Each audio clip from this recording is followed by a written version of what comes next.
بسم اللہ الرحمن الرحیم۔ ریئلٹی آف اسلام چینل کے پیارے دوستو، السلام علیکم۔ حضور علیہ السلام کا ہنسنا اور گریہ و زاری کرنا۔ امام بخاری نے حضرت عائشہ صدیقہ رضی اللہ عنہا سے روایت کیا ہے، میں نے رسول اللہ صلی اللہ علیہ وسلم کو کبھی کہا لگاتے نہیں سنا کہ حضور کا منہ پورا کھل جائے اور حلق کا گوشت نظر آنے لگے۔ حضرت ابو ہریرہ رضی اللہ عنہ روایت کرتے ہیں، ایک دن حضور ہنسے یہاں تک کہ دندان مبارک نظر آنے لگے، اور یہ بہت کم ہوا کرتا تھا، جسے حضرت عائشہ صدیقہ نے نہیں دیکھا اور حضرت ابو ہریرہ نے دیکھا۔ حضرت ابن ابی حالہ رضی اللہ عنہ فرماتے ہیں، حضور کی ہنسی اکثر تبسم ہوا کرتی تھی۔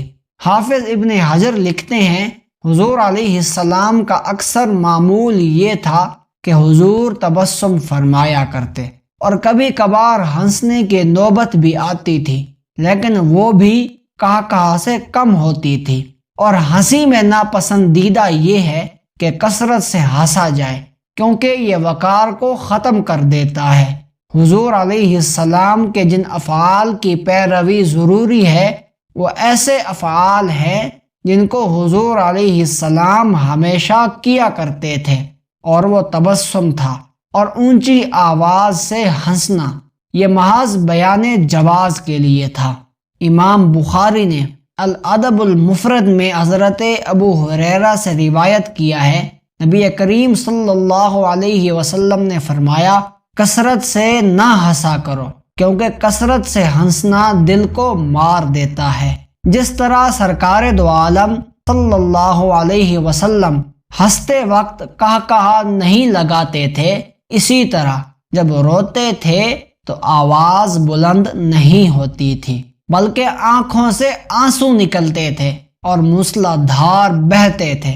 البتہ سینے میں رونے کی آواز سنائی دیتی تھی۔ حضور علیہ السلام کبھی کسی میت پر از راہ رحمت اشک فشانی کرتے، اور کبھی اپنی امت پر عذاب الہی کے خوف سے رویا کرتے، اور کبھی قرآن کریم سنتے وقت چشم مبارک سے آنسوؤں کے موتی نکلنے لگتے، کبھی حالت نماز میں گریہ طاری ہو جاتا۔ حضور علیہ السلام کو اللہ تعالی نے جمائی لینے سے محفوظ رکھا تھا۔ ام المؤمنین حضرت میمونہ رضی اللہ عنہا کے بھائی فرماتے ہیں، حضور علیہ السلام نے کبھی جمائی نہیں لی۔ بخاری شریف میں ہے، اللہ تعالی چھینک کو پسند کرتا ہے اور جمائی لینے کو ناپسند کرتا ہے۔ ریئلٹی آف اسلام کو سبسکرائب کرنا مت بھولیں، ویڈیو کو لائک کریں، شیئر کریں، اور کمنٹ سیکشن میں اپنی رائے کا اظہار ضرور کریں۔